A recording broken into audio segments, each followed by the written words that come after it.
right, hello everybody. Welcome to the Raleigh Astronomy Club July imaging meeting tonight. We're going to have a look at everybody's results for the July Imaging Target Challenge. That's, I guess, our second quarter, if that's right. Let me see, one, two, yeah, our second quarter, third quarter, something like that. Anyway, Imaging Target Challenge for the year of 2022, and we're going to see what everybody got from the constellation Ursa Major for Galaxies M81 and M82. For those of you who don't know about these galaxies, M81 and M82 are probably two of the most popular galaxy targets that are imaged in the night sky by amateurs. You can see both of them here in the Raleigh area pretty easily. If you know if you can appreciate what you're looking at through the eyepiece. So we thought it proper for a springtime target challenge to take images of M81 and M82. So in the constellation of Ursa Major. And so, all right. So unfortunately, because I'm at work, I don't have my results here in front of me. I guess I can post them independently later on. Who would like to go first and show us your results? I could go for it. All right, go for it, Naveen. All right. Grab the screen share. All right, so you said they're pretty popular, so I put together a short presentation. When you announced, or we announced the target for this in, what was it, 3 months ago, my initial thought was, I've done these before. I actually was imaging them at the time with my the Esprit, and I thought I might skip it, but I decided to go for it. But I thought, it'd be interesting to see progression over time. Like, I haven't been doing this for super long time, just a bit over a year. So I first started off with the DSLR and a doublet, and this is what I got with 9 hours. It, there's probably room for improvement in the processing skills. I haven't gone back to take a look at this data, but you can see on Cigar, some dusty bits, and it was pretty cool. From there, I got the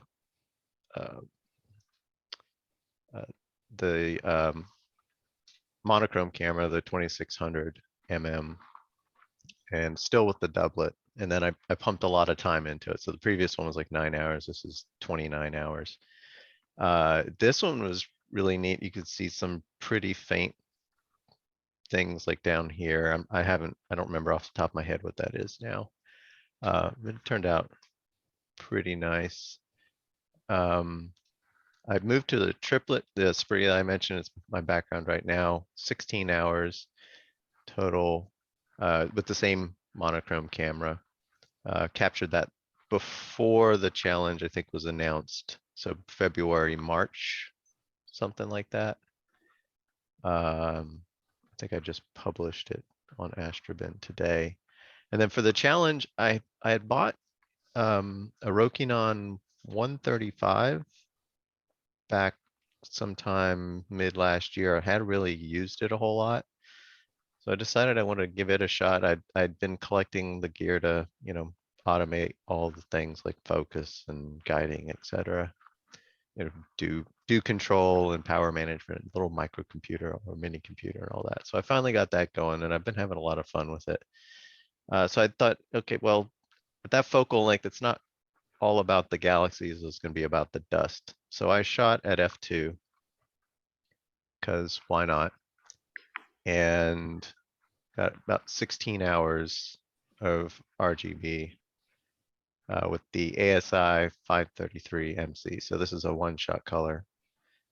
That's impressive right there. Yeah, I've taken some other pictures of like dust, like around Iris Nebula, much shorter time periods overall, like less than 2 hours. So I think I could have done with a lot less, being that this is at f2. But Got a yeah, lot of other stuff netted in here as well. I mean, do you yeah, know the names of some of these others that are here? I don't. I have actually not looked at the names of stuff. Because I know, yeah, I just had to look it up right now because I remember that little patch that you were talking about on your previous image there, or actually your first one with the Canon. Mhm. That little dust cloud there, I knew it had a name. I just looked it up. It's called Holmberg 9, Okay, and I was pretty sure it was a dwarf galaxy or a regular galaxy. I didn't know it was a dwarf galaxy. I mean, whatever yeah. dwarf, but I anyway, think it shows up like right here too. A little faint yeah, I can barely see patch. it right there. Yeah, Yeah. yeah. What about the others? Do you know the names of any of the others? Or I don't. I can. Let's see. shame on you. No, I know. I'm terrible. Yeah, it's all Probably. about the art, but come on, do some science once in a while. Well, I could pull it up in Stellarium. Oh, I haven't published it yet. That's from. I gotta. Sorry, I hadn't published that guy yet. So let's see here. There you go. That was swift, Naveen. Peter. Yeah. 2787. Okay. 2970. Yeah, that's the one I was wondering about. 2976. I didn't realize Up here. 3077. That's the one I remember right there. The one that's closest to the 3 right there. Okay. Yep. Yeah, it shows. I want to say it's the elliptic. I mean, that's what it looks like. Elliptical galaxy. That's what it looks like to me, at least. Oh, Phil, let me zoom in. Come on. Sometimes slow to load the larger image. Come on. There we go. Yeah. Yeah, so there's Holmberg, I guess, at the 3 o'clock position to the nucleus of M81. Yep. Oh, this is great. Yeah. And this was which camera was this? Was this your newer one or the 533? This was the 533. Okay. Yeah, so you can Newer see ones, the noise in the background. Sorry, what was that, Chris? your newer one's mono, right? Yes, yes. Okay. So 2976. Well, well done. So this is just the Rokinon and that's it. Yep. Oh, okay. Yeah, that's Yeah. awesome. And there's plenty of problems with it at f2. Don't look too closely in the corners. So what would you how would you take it to the next level? I still think that the processing, I'd like to get a little bit more translucent feel to the dust. It's closer to what I want, but not really all there. Would you say that you probably processed it too much, or is that, I mean, is that what you're getting at? Yeah, possibly. Because it's the dust processing is something I'm still trying to dial in, but I feel like I did much better on the Iris Nebula one. Let me pull that one up. I think I shared that one Yeah, you did. last meeting. But there it is.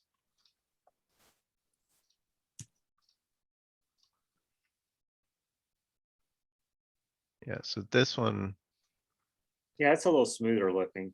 yeah. So I think I don't know. I don't know what it is with the I mean, Bodes one. but your the M81 and M82 had you had more time with that one, didn't you? Or, Yeah, quite a bit. This one is less than 2 hours. yeah.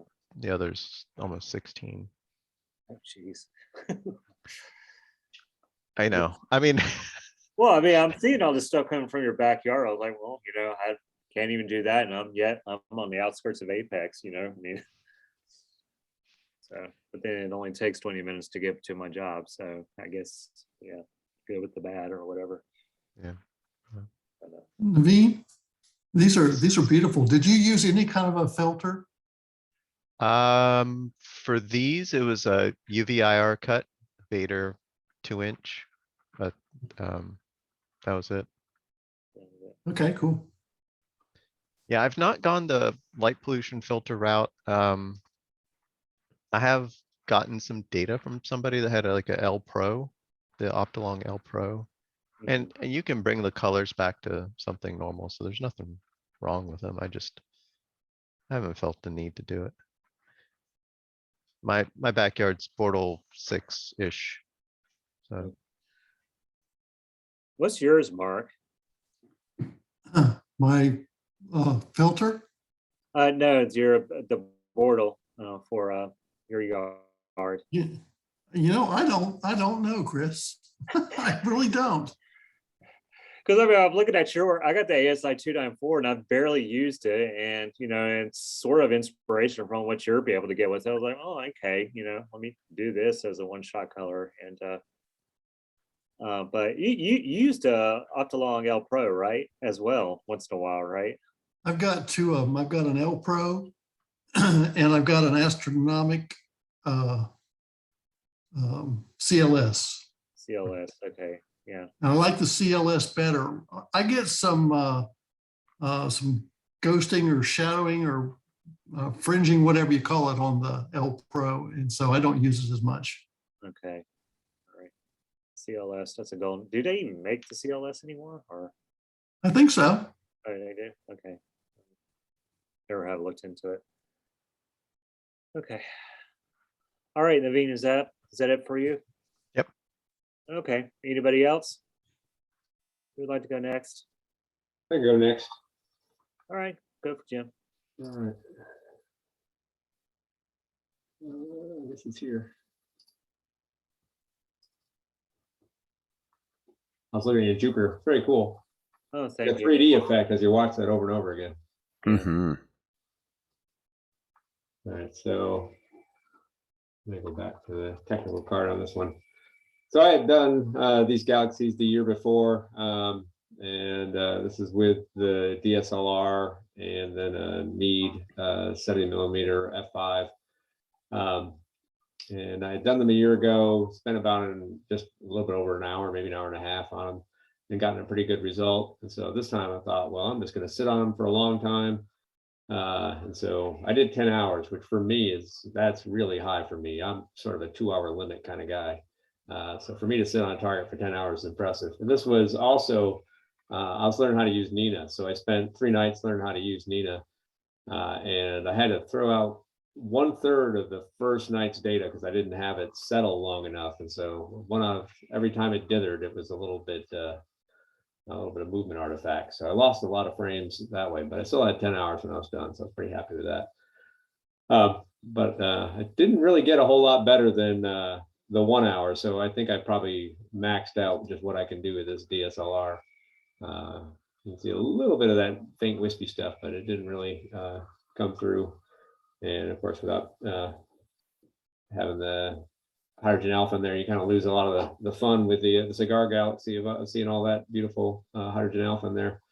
So this may also be one of the last galaxy pictures, or at least the galaxies with hydrogen alpha that I do with this camera. I'm still waiting on the 2600 to arrive, but someday. If I go back, let's see. Jim, what's your exposure length? So these were 2 minutes, was that right? Yeah, so these were all 308 2-minute exposures. Mm-hmm. And okay. Let's see if I can see that other one of my earlier one. You can't complain. I mean, for Yeah, hey, I actually like the color better that I got with the 1 hour, but then a little bit crunchier background. Yeah. I thought the colors came out a little nicer on that one. And then this is this one again.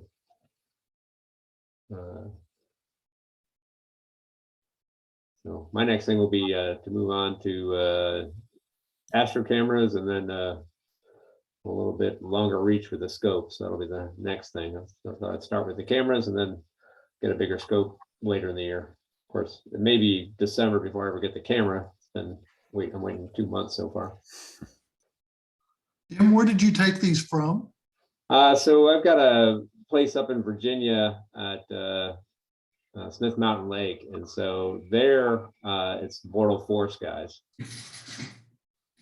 Wow, that's impressive. I kind of thought that might be the case because they look pretty awesome for Raleigh area. Yeah. I do enjoy those dark skies up there. That's from the broadband camera. What's the focal length? You have bead 70mm astrograph. What I'm not Yeah. familiar with that one. What's the focal length of that? I mean, 350. 350. Okay. All right. So that's f5. Oh, okay. Yeah. Yeah. That's very nice, Jim. Mm. Okay. Anybody else? Yeah, I have a picture. All This right. is done. And I'll share the screen. And not sure if this is the one I want.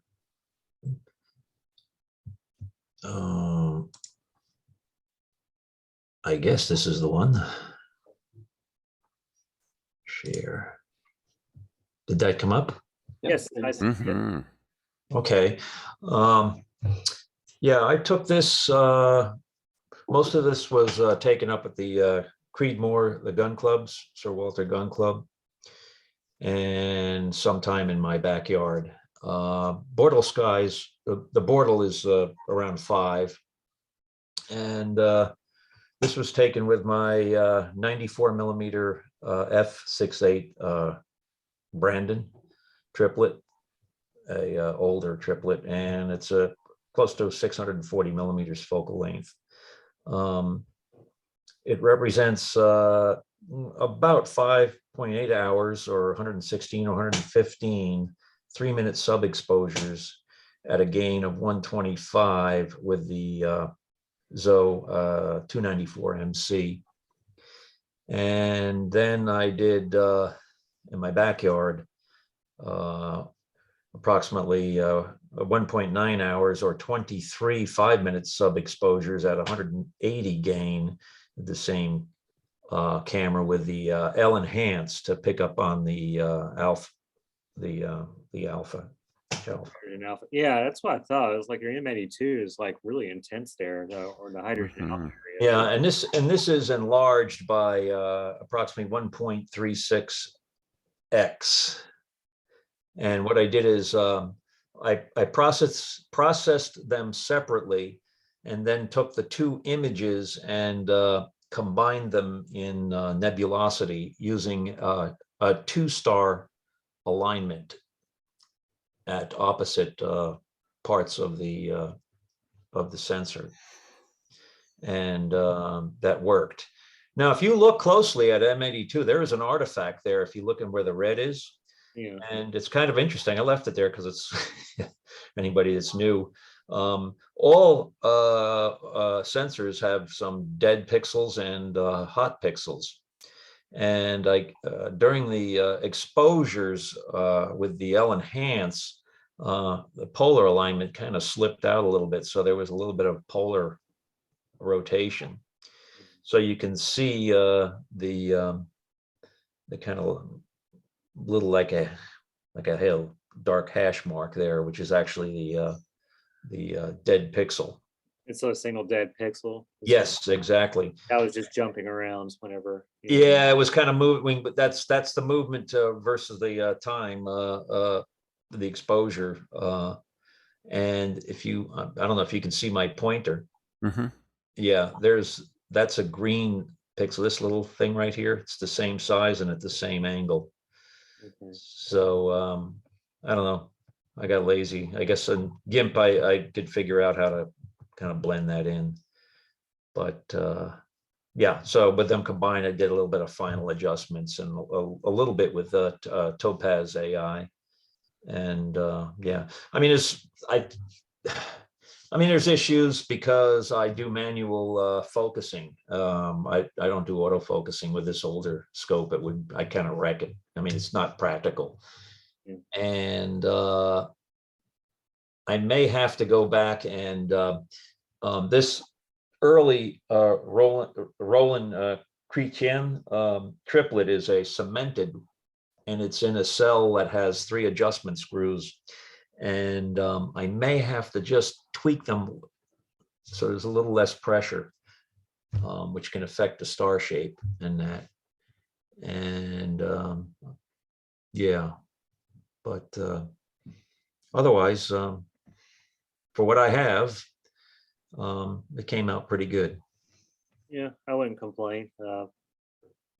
Did a killjoy on me. I was hoping that was a UFO there being silhouetted by hydrogen alpha. No, that's a screw up. But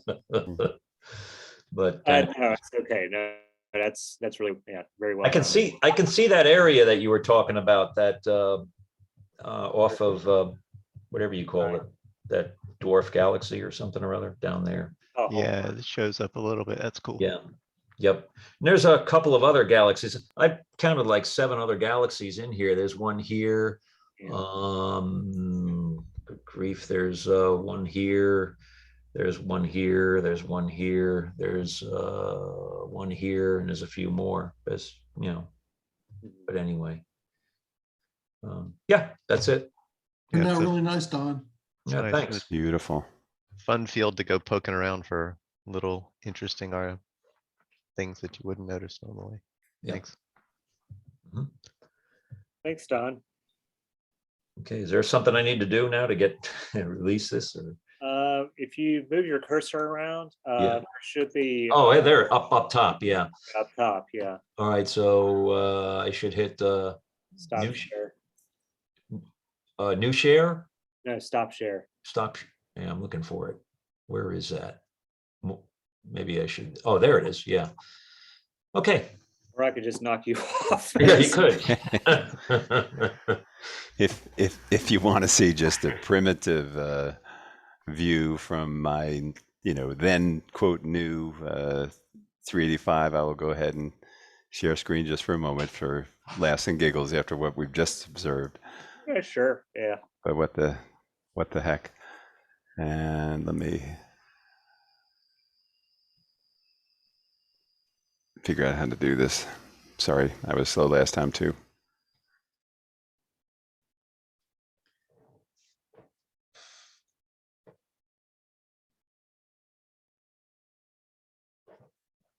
All right, I come to here. I ask it to share the screen, right? Yeah. It should pop up a window with all the other windows you have open. Yeah, I have to close a bunch. I had a bunch of other stuff here. I apologize. Oh yeah, it's a wake up call for you when Zoom does that to you. I was like, hey man, you got a lot of windows here open when you want. Okay, and this was 38 frames, 38 frames, okay. just first attempt, so we can laugh. Okay, so you double click this, so it should have opened up a different window. And so you'll have to unshare this one. And then share the window that popped up. Okay.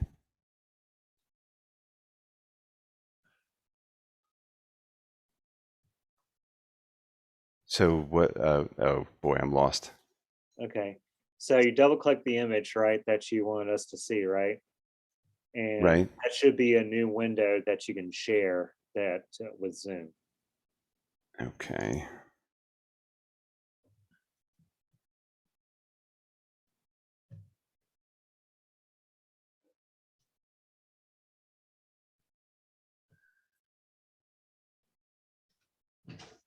There we go. Did that do it? Yep. Yeah. Okay. So CM82. Yeah, with my I do have a joint picture of the two, but that's only 2 frames because it was just harder to capture. Oh, But I have, it's all manual on mine, and we've talked about this out at the Dark Nights, and I may have to think about doing something a little bit different. But I've got to. pretty impressive though, still with that kind of equipment. I have a little, just the right ascension motor. That's all I got on the puppy. You know that galaxy looks a lot like the one that's in the same field. If you were trying to get the Owl Nebula, which is M97. Yeah, M97. I think the Galaxy is M108, but yeah, Owl is the M97 nebula. Yeah. Okay.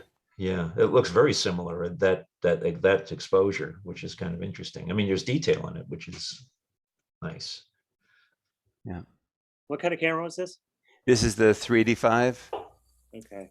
and it's actually one I got from a fellow member Oh, okay. that I recently purchased it, and so got it towards the end of the challenge. So just wanted to get something in there, and so this was my just a brief attempt. I am definitely finding it's better for the, like I was saying earlier, for the lunar, the planetary stuff, just in terms of the field of view being such a slight field of view.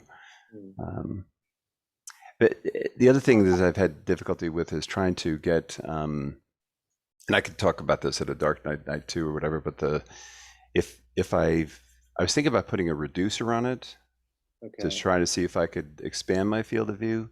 But then I think I'm gonna have trouble with my travel on my focusing, just in terms of the combination of the equipment.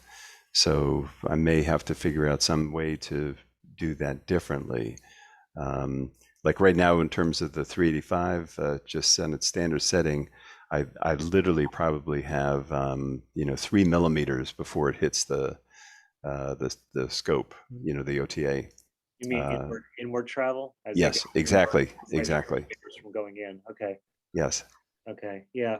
I don't know, guys. Correct me if I'm wrong. I think my experience with reducers, which pretty much comes down, well, I guess 3, but mostly 2, is that it makes it so that you have to have more inward travel. So a reducer may not work. That's what I was All thinking. right, guys. No. Don't Okay. know. Well, anyways, I don't know. Dave, Yeah. what kind of a scope is this?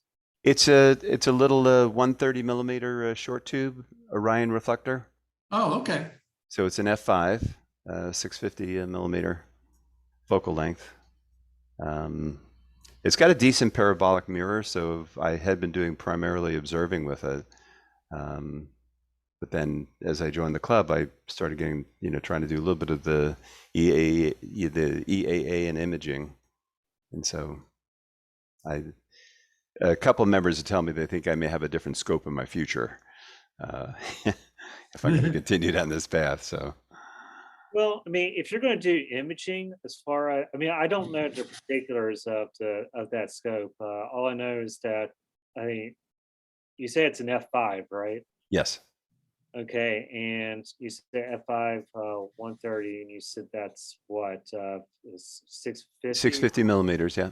Okay, so yeah, so there's no Barlow element or additional element in between the eyepiece and the mirrors, or Right. the broad tube and the mirrors. So that scope is kind of okay, for what you're wanting to do if you just want to play it safe. Mm-hmm. It's like they say for any hobby, a hobby needs a good foundation, and you know where I'm going with this. Yes. I think a mount would be more so in your future than a scope. So, I mean, given the fact that you were able to get that with just a right ascension motor only, it's like that's not too bad. I mean, it's like that's the kind of pictures you would see from the Outer Limits introductions, from back in the was it early '60s or whatever.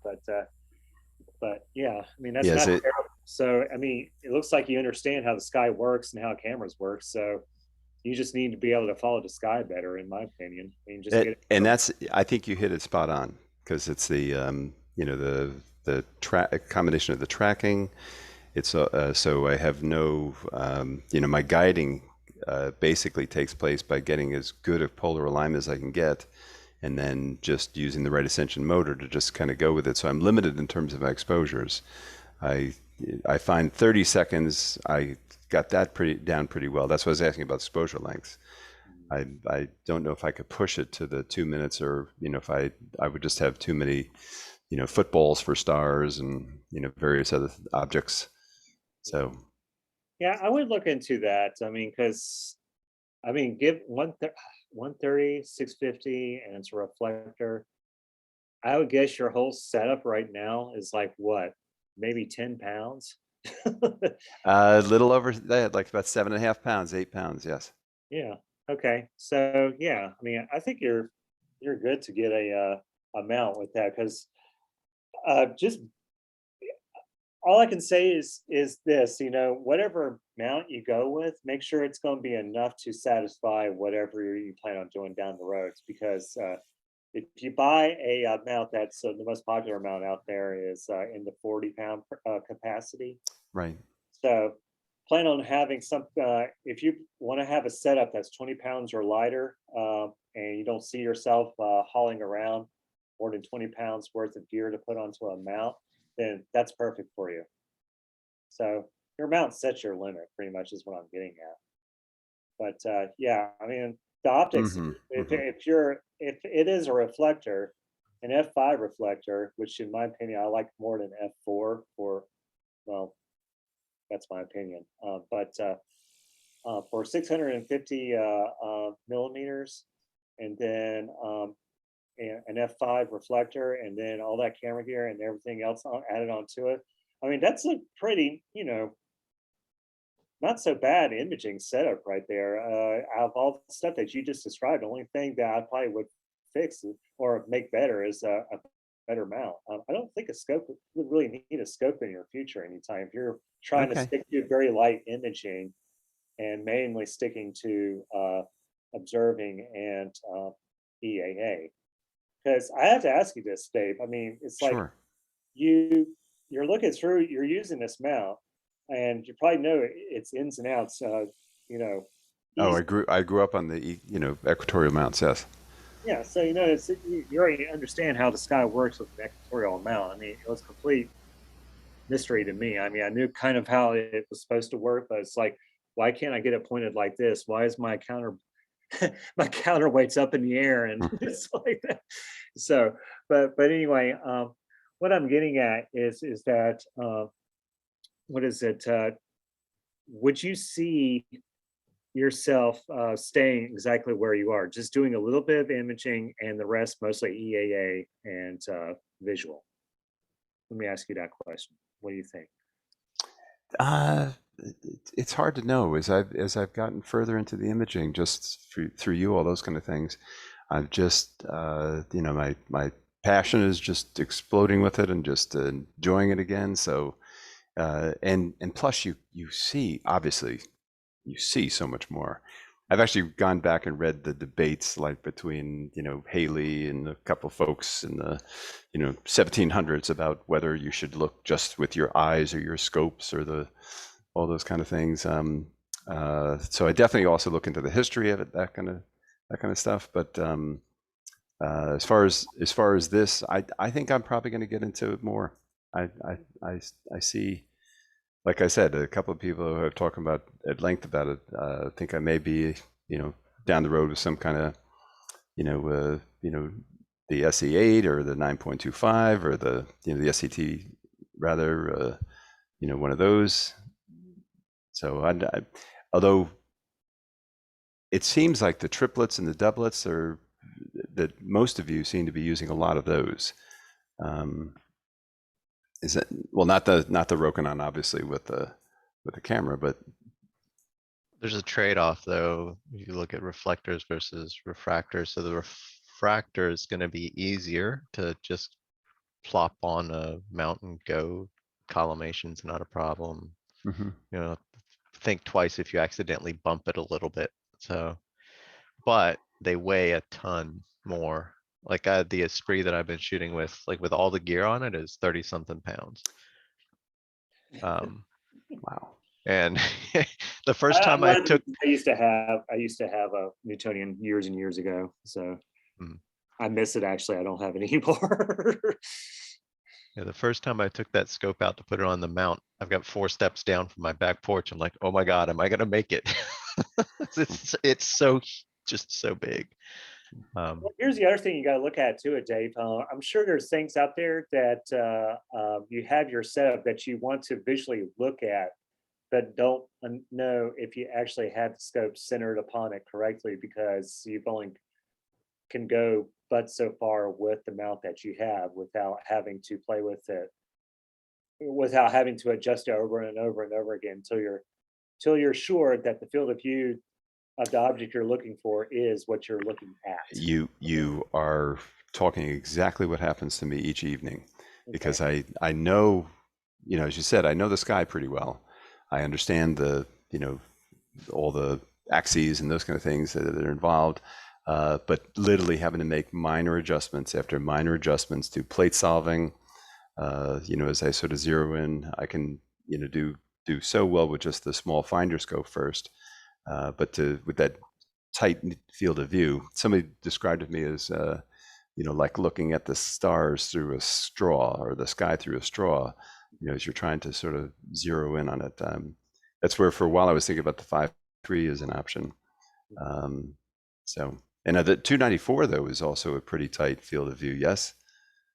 Yeah, it is. Yeah. I mean, it's kind of a small APS Yeah. size, sir. So, but The Okay, 294 is a 4/3. oh, 4/3. Yeah, excuse me. Sorry, Yeah. 4/3. But okay. All right. Well, we got a lot of subject here. Anybody else have any M81, M82 images they'd like to share? No. Okay. Well, that was short and sweet. So, okay. So I guess before we get into the second part where we just show off our other images that we have taken, aside from what we were showing for the imaging target challenge. So the Vita 9, I think Dave, you were already here, maybe Jim, but the thought I had for the next imaging target challenge was just the Milky Way, you know, sort of inspiration off of what Jim showed us the last meeting. But it's like the Milky Way is just so big, you know, you could take, you know, using a camera lens, you can take all kinds of nice images of different sections of it, or just, you know, really short focal lengths and take images of what you see Jim get every time he goes out to, I don't know, like Texas and whatnot. But so my thought is that the next target challenge should be the Milky Way with 150 millimeters focal length or less. What do you guys think? Well, I'm in favor. You're, well, actually, yeah, I should say you don't be voting. Jim's like, sure. Sure, I'm all for that one. Yeah, why not? Okay. Yeah. All right, I can bring that up and see what everybody thinks. Since there's only 7 of us here, so I'll see what if there's a consensus that comes about or not. But okay. Well, I guess it's nice, short and sweet, and look at everybody's results for the July Imaging Target Challenge of Galaxies M81, M82. Great work, guys.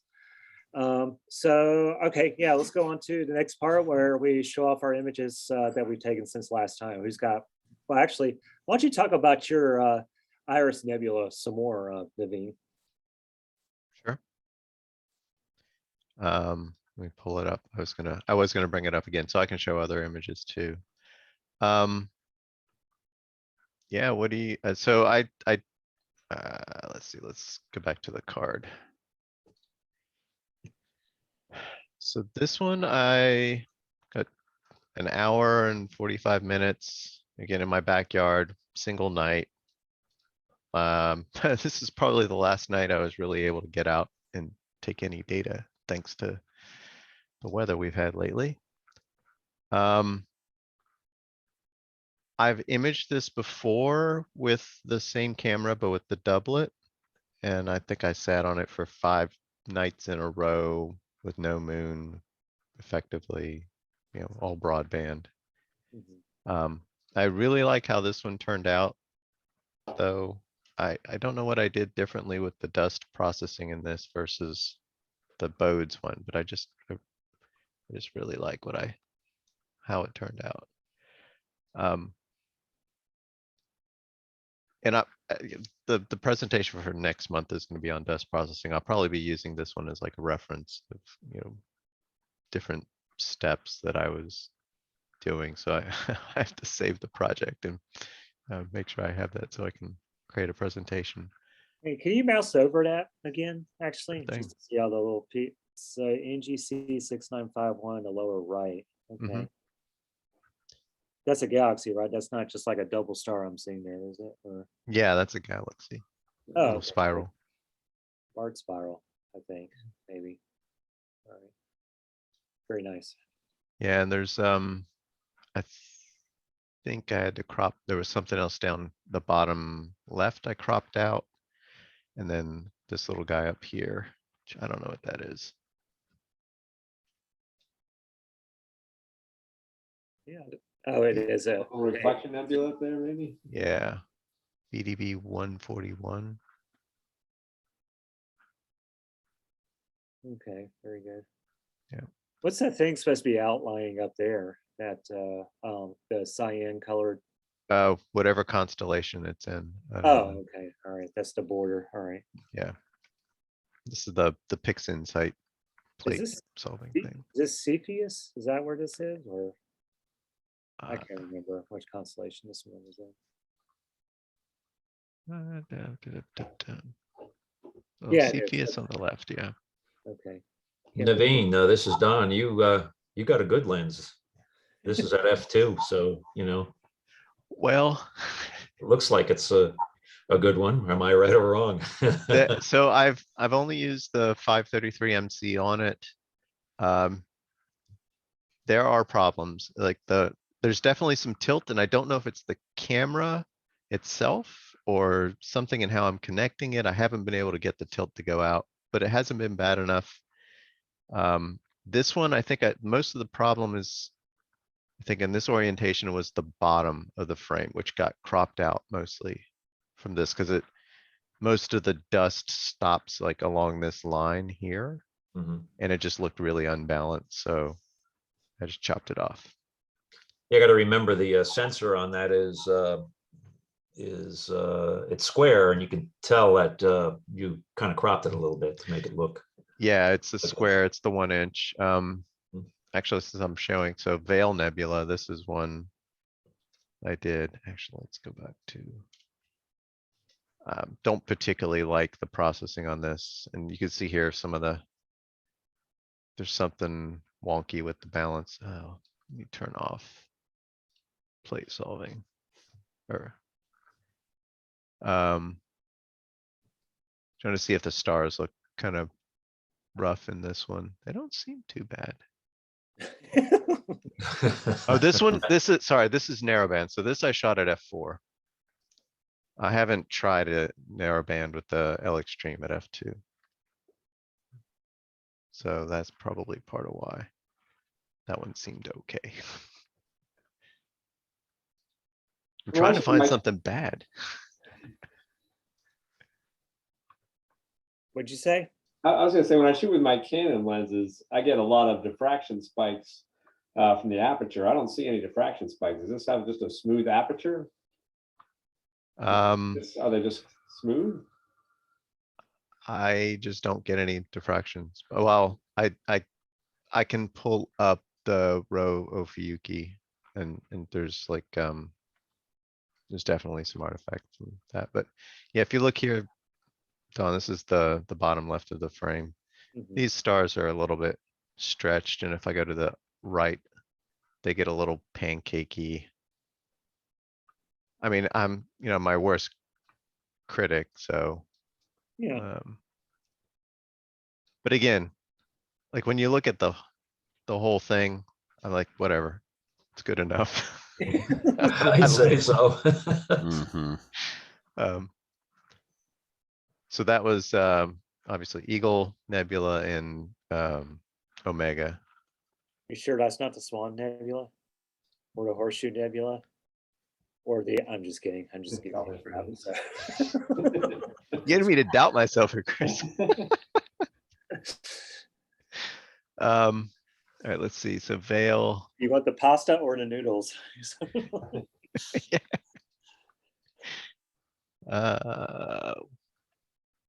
This one was fun. So Rakob's last, I think I might have posted this to the list. Rakob's last time, I woke up at about 4:30, the back seat of my car, which I never want to do again. And the moon was rising. This was the night where you could see like all the planets. And I didn't remember that. I just saw the moon, and I did see Venus poking out from behind a cloud, but the thing about this, I've got a thing for Earthshine, and I could see it with naked eye, which was just super cool to me. Like I hadn't noticed that before. I'm gonna have to pay attention, but I think this is a single 1 second frame. Once the clouds behaved. So that was Quite fun. cool. Very Van Gogh. And then my last one.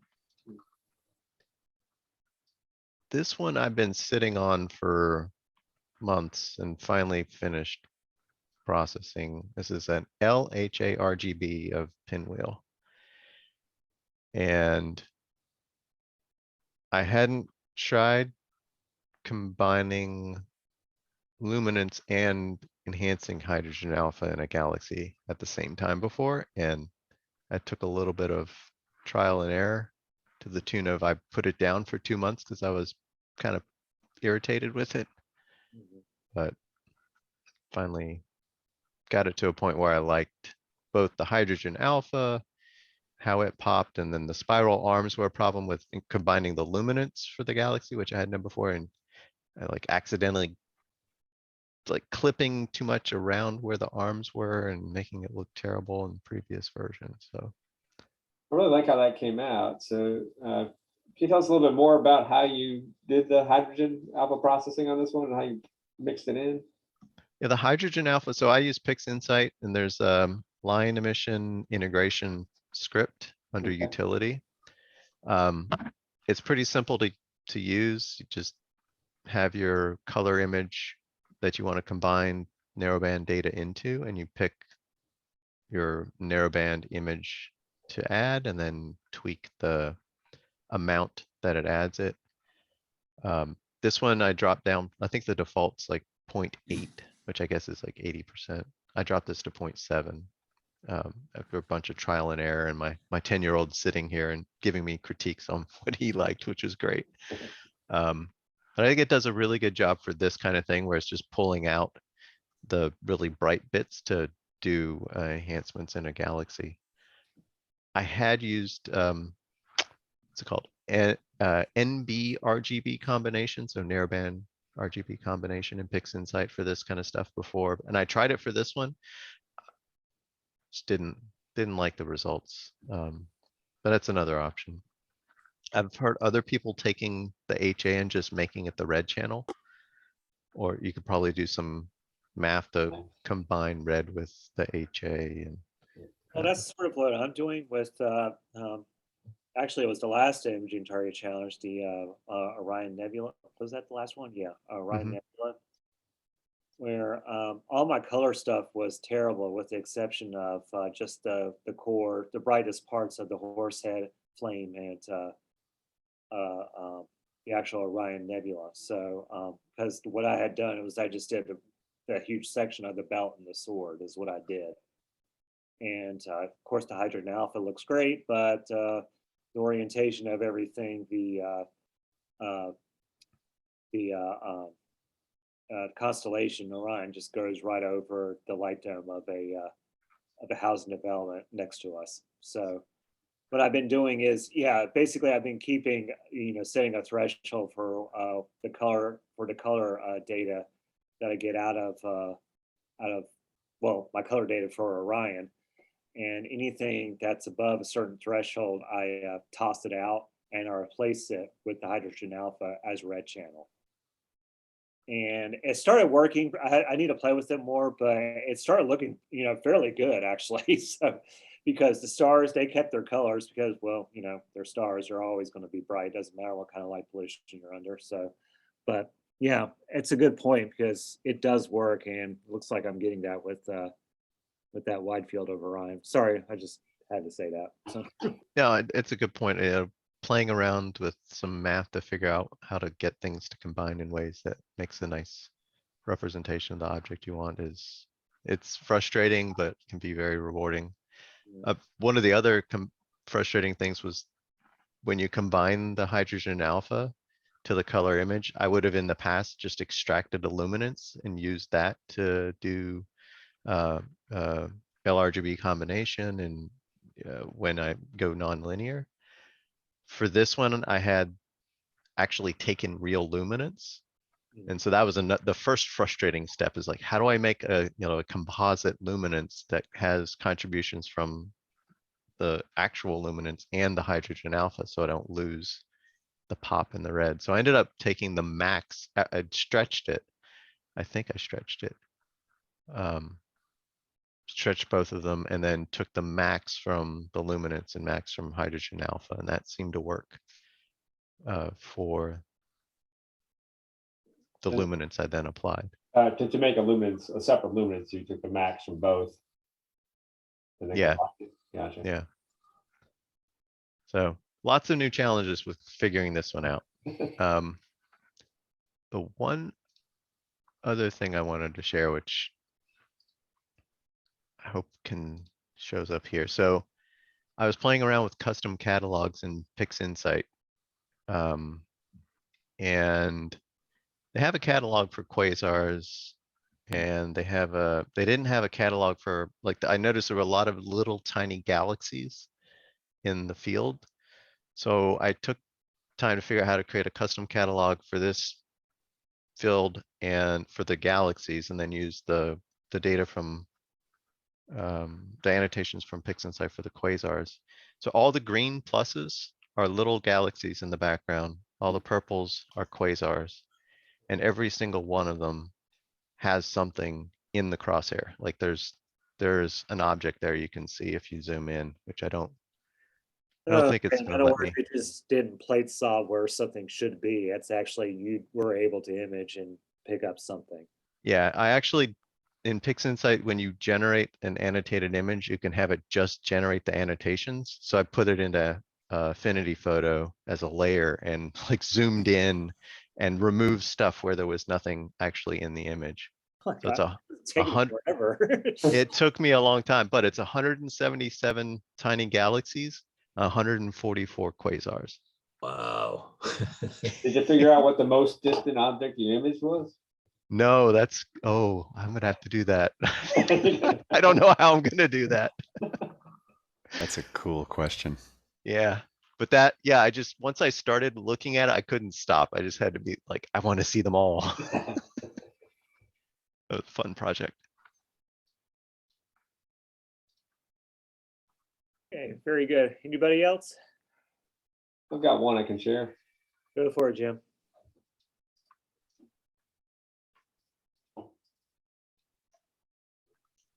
This is a sunflower I took back in May. Same location as up in Virginia, with the DSLR and the Meade 70 millimeter. Trying to see if I can squeeze just a little bit more out of the DSLR, just what I can get out of it. And this one I did a little bit over 3 hours, I believe. And so what I really wanted to catch was, and I don't know if you guys can see it through Zoom, but I wanted to catch that little dark dust lane because I've never been able to capture that before. So that's what I was going for. So mission accomplished on this one. Nice Yeah, detail in that. This was with 70 millimeter?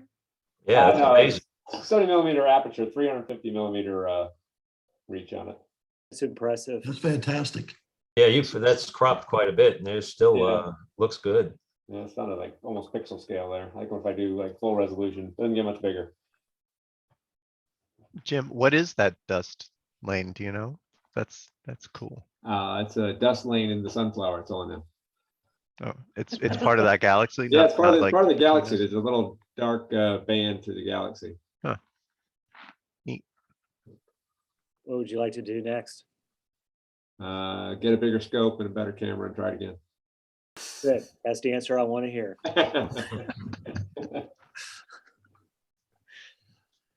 You never run out of targets if you just keep buying gear. As long as you have money. Just buy more stuff. That's all. Okay. Anybody else? Mark, you don't have anything to show us about that new comet? Well, it's not new to us, but I got it once and then the weather's been bad ever since. okay. You showed it to us already, right? I think you showed it to us like a previous meeting, didn't you? I posted something on the list about it a while back. Well, show it to us regardless. You want to see it now? Is that what you're saying? Yeah, yes, please. Give me a second. All right. Is that one supposed to peak? This week, but the This moon's week? Okay. full. Is that the Pan-STARRS K2 2017? Yes. Yeah. Yeah, I was trying for that and just there was just too much too many clouds, too many other things getting in the way for that. That's what I was trying to get the other night actually. Just to see it. Not necessarily to image it, but just to see it. Okay, let me see. Let me share here.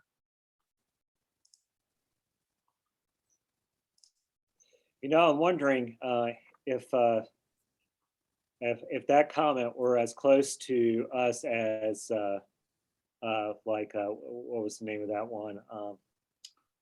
Neowise? Not Neowise, yeah, the other one, the one from was it 97? Hellbop? Hell Bob, yeah. I wonder how bright it would be. It'd probably be a fantastic daytime object, you know. Are you guys seeing the? Yeah, we see it. Yes. Okay. Excellent.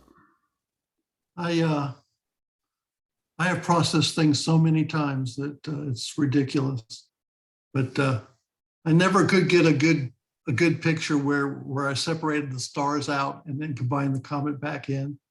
Because I can't, when I integrate onto the stars, I can't get rid of all the artifacts that the streaks and things. Yeah. So I end up taking this one. This is like 17 1-minute exposures. But this thing has a really round, bright nucleus. Mm-hmm. Is it me or do I see the tail going all the way off the screen? I'm like sitting back about 4 feet from my screen right now just to take this. I can see the tail up into here on my screen. Okay, all right, so I'm not crazy. That's good. Interestingly enough, I don't know if you can see it on Zoom, but there's a galaxy right there. Mm-hmm. And there's another one right there. And you don't really expect to see galaxies in Ophiuchus. Yeah, it's mostly just dense star field is what I would think. It's Milky Way. Yeah. Well, yeah, Milky Way, yeah, Doi, yeah. Okay, very good. Nice. Very Where nice. is it right now? Do you know? It's still in Ophiuchus and it's heading down towards Scorpius. Mm-hmm. Down. Great. Okay. Yeah, it's just what we need, right? Well, according to that website, was it Seichi Yoshida? Is that his name or whatever? Yeah. Who always keeps tabs on the brightest comets in the night sky. Yeah, he says it's going to be like around for quite a while. The trick is that it's not the closest to the sun, but it's the closest to the Earth this week. Okay, yeah. I think it was today is when it's the closest right now. Yeah, I don't know exactly what day, so I'll take your word for it. I Okay, think that's okay. what I'd heard, like the 14th or 15th, something like that. I thought about going out and trying it again, but the clouds are relentless. Yeah. Yep. And the moon's full. And the moon's full. Mm-hmm. Everybody's freaking mocking us. So The thing that's incredible about that is just I just happened to go on the Stargazers Lounge. So it seems like all across the world right now, people are talking about cloudy nights. It just seems like there's so many spots that people are having trouble with. So it's not just us. It's incredible. well, I heard conditions aren't that great on over on Venus right now either. So yeah. Oh, All right, yeah. Dumb. I just had to throw that in there. So all right. Okay. Anybody else? I guess that's it, right? Of new stuff, I've Mark mentioned processing over and over. I've gone back and looked at some older data. Okay, yeah, sure. Let's see what you got. There was in particular one that was eye-opening for me. Oh, I won't take too long. So Lagoon, this is with the doublet and the 533 back, and I reprocessed. Oops. So that was the original right there. That was all right. Went back and reprocessed different star colors. That one's not that amazing. It always reminds me of looking at like an oyster though. Mhm. This is with the monochrome 2600 and the doublet. This is, I think, my first processing, but then I went back after learning a whole lot and came up with that, which is probably a little bit too much. It's a little Um, crunchy there in the Yeah, bottom, you know, so, but the but speed, I like the bits that aren't too crunchy, like all the dust. I think that's what I was really focusing on. yeah, You were this, turning into the master of the dust. I like the dusty stuff. I love the dust. Man, no, I'm just talking about, you know, okay, well, I'll stop, so. What?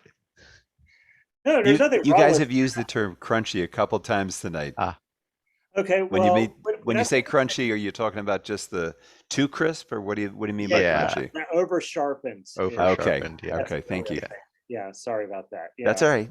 Yeah. it's like there's some areas that are meant to be fluffy, and then some areas that are meant to be, well, nice and crisp. Like if you look at, I don't know if it's in Ophiuchus as well, but you look at the nice bright star field of the core of the Milky Way, of a wide field image of the core of the Milky Way, and then you see this all of a sudden really nice pronounced crunchy area, and that's the Snake Nebula, and it's supposed to be like that. Whereas here, when I'm looking at this, maybe it's because I've looked at way too many long focal length images of the Orion Nebula, but yeah, the core area there, it just looks way too over sharpened. I mean, Mhm. that's just me. So sorry, Nivi. No, Oh. I agree. Like after the fact, I think if I ever want to go back and process this yet again, I would definitely not go that far. Yeah, because somebody else had mentioned that in terms of when you know where to stop with the processing piece. Like, is it just sort of an aesthetic judgment, or is it a comparison to other photos? How do you know when you've gone, you're far enough? Well, are you making money off of it? If no, if yes, then it's somebody else's opinion. If Okay, no, okay, are you happy with it? So it's your opinion. That's gotcha. the way. So, okay, that was helpful. I mean, really, it's all, we're making art, so Yeah. beauty's in the eye of the beholder. You get down to it because of the stuff I mean, I mentioned this to Naveen when you guys first showed up, but I was doing a presentation on noise tomorrow with microscopy images. All the stuff that we do with our astro imaging, I would say probably maybe 90% of it is a huge no-no to do with science images when you're looking to publish them for peer review. No, that's Yeah. that's when you're embellishing borderline posting fraudulent data is when you do that. So it's like, yeah, the good rule of thumb there, I mean, I'm going like off subject here, is when it comes to like fluorescence imaging, you need to get your point across, but you don't need to make it pretty, you know? I mean, that's the whole point of the science. But yeah, what you're getting here is, yeah, we want to see the science perspective of it, but we're doing this because, well, we like the picture, we like pictures, not the science.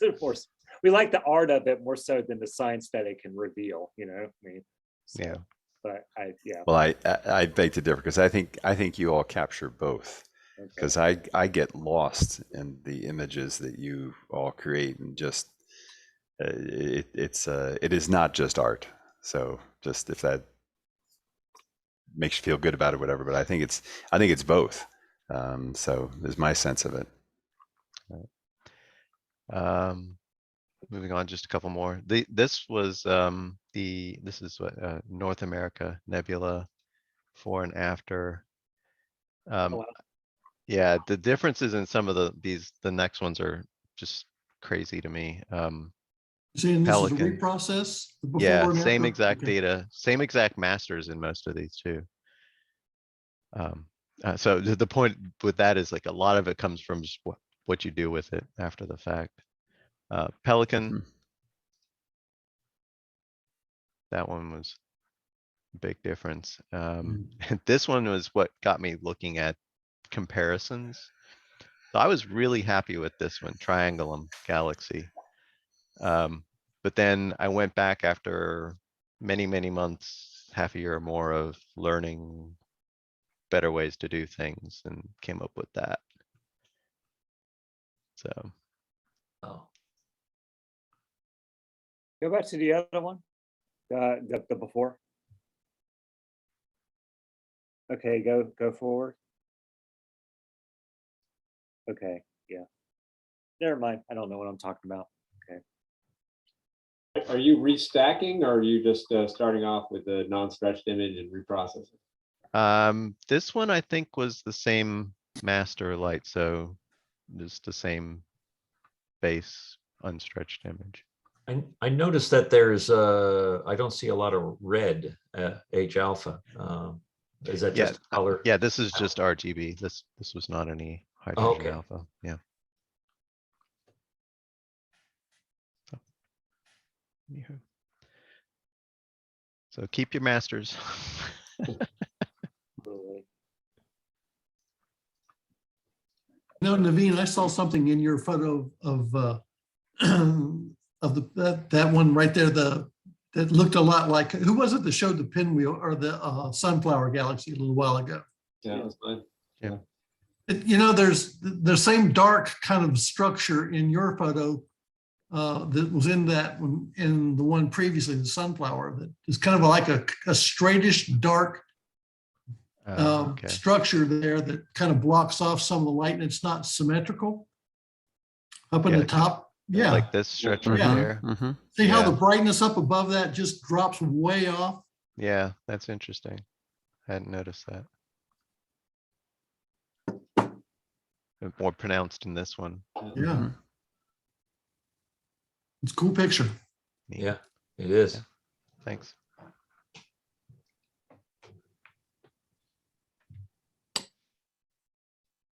Okay, anybody else? I think that's it.